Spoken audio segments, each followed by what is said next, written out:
The recent fires in California, Australia, and now Hawaii are unlike anything we've ever seen before.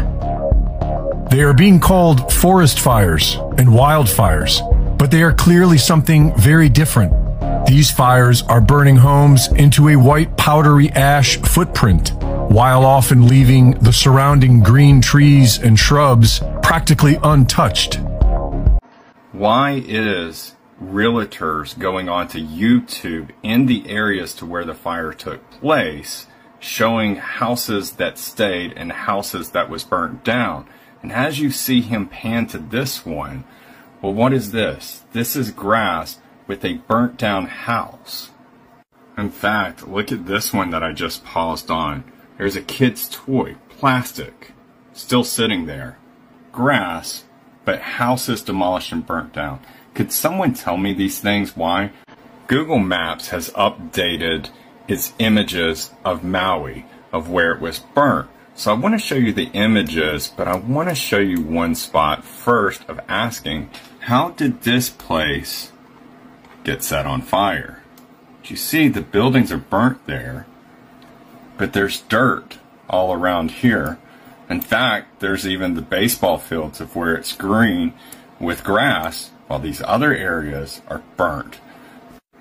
This is how far away it was, is almost a quarter of a mile away. So how did fire burn that place down, but not the grass? Or what about this spot where there's two burnt cars? Y'all have seen the video of that. Because as I zoom out, you see that the buildings and everything are fine in the area. So how did they burn so bad that it was like molten metal? Hey, aloha guys, Eric West here, HawaiiRealEstate.org, coming to you live from Lahaina Luna neighborhood, Maui, Hawaii. Citizens impromptu reporter, wasn't planning on doing this, but this is what we're doing, and I'm thankful to have a Starlink from David Crawford, and we're here reporting on what I believe is potentially a smoking gun of sorts. We just don't know what it is, but I'm going to show you the scenario of this car and what's surrounding it and how temperatures could reach this level, creating this amount of melting of aluminum. I'm here with Donovan. He is I believe a hero of sorts. Aloha, Donovan. Because he was the one that brought it to my attention that we have these very strange occurrences. We just shot down on the highway. I don't know if it was actually live, but we have it all recorded, so we're going to post it. We're at another one of these locations. So this is well above the burn zone, essentially, in a neighborhood known as Lahaina Luna. I'm going to show you around real quick so you can see the scenario and then judge for yourself. And again, if you enjoy content like this, I encourage you to please like the channel, subscribe, and share the video so you can get the truth of what's going on here at Maui. So where I'm at right now, just to orientate you, you can see the lights for the football stadium right there at Lahaina Luna. So we're right below Lahaina Luna High School in the neighborhood that did not, I repeat, did not burn. You can see all these houses are standing around here, unburned.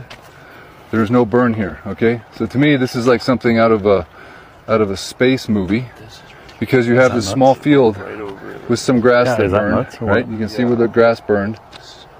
In extreme cases, forest fires can reach temperatures up to 1500 degrees Fahrenheit, and the melting point of aluminum is 1220 degrees Fahrenheit. So it is possible for an extreme forest fire to melt aluminum. But there are cars with puddles of melted aluminum that were clearly not in the wildfire area.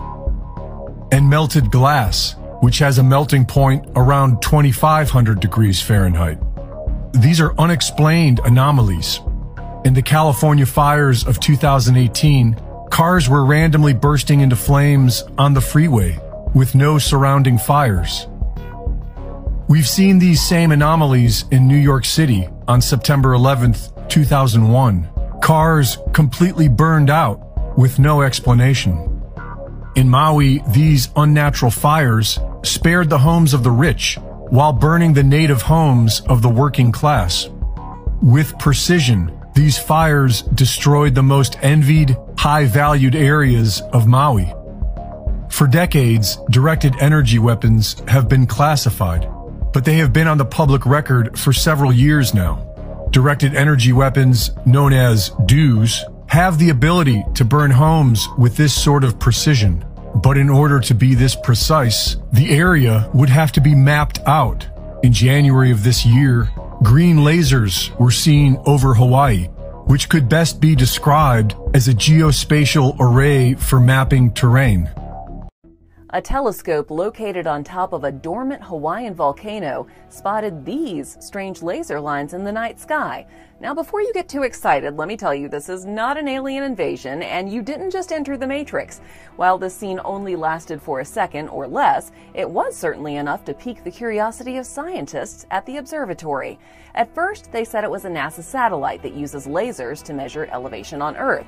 But later on, they issued a correction, saying that NASA scientists said it wasn't their satellite. NASA says that based on the timing, a Chinese satellite overhead was most likely the source of the lasers. We have seen that among the Asche ruins, there are blue-colored objects that have somehow survived the devastation. Blue cars, blue umbrellas, a blue boat, blue planters. Videos online are going viral that show how lasers can easily burn through certain colored objects, but objects that are colored blue remain unharmed. Directed energy weapons include lasers, millimeter wave, and microwave. They are all based on light frequencies, and different wavelengths of light affect colors differently. For example, in laser tattoo removal, different wavelengths are used for removing different colors. And this is because color is a quality of light. Each color has its own frequency. Interestingly enough, the frequency of the color blue is 6.66. 33, we're tracking new developments regarding West Maui schools. Now, here are the latest stats from the Department of Education.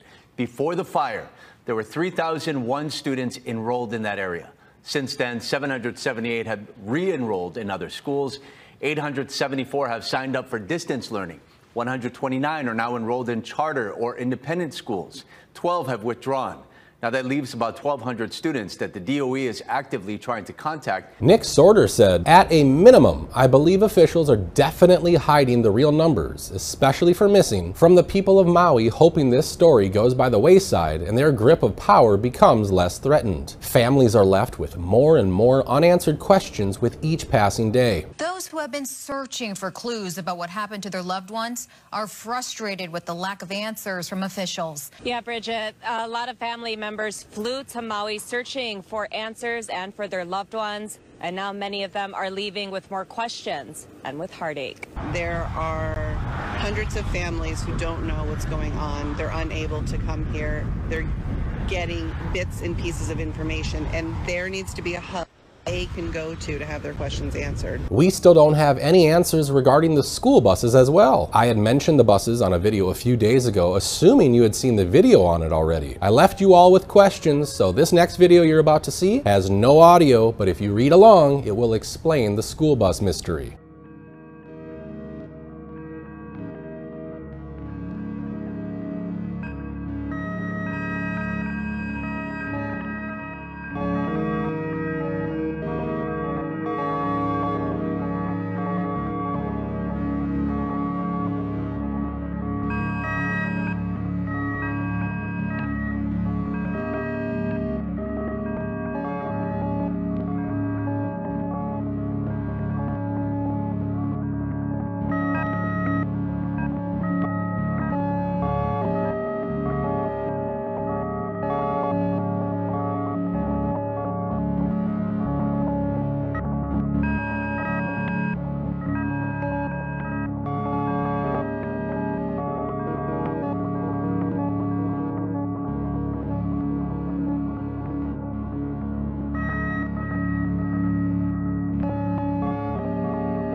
If school was canceled that day, as they tell us, wouldn't the buses be lined up in the parking lot since they weren't in use? Footage has surfaced of a long line of school buses evacuating from Lahaina.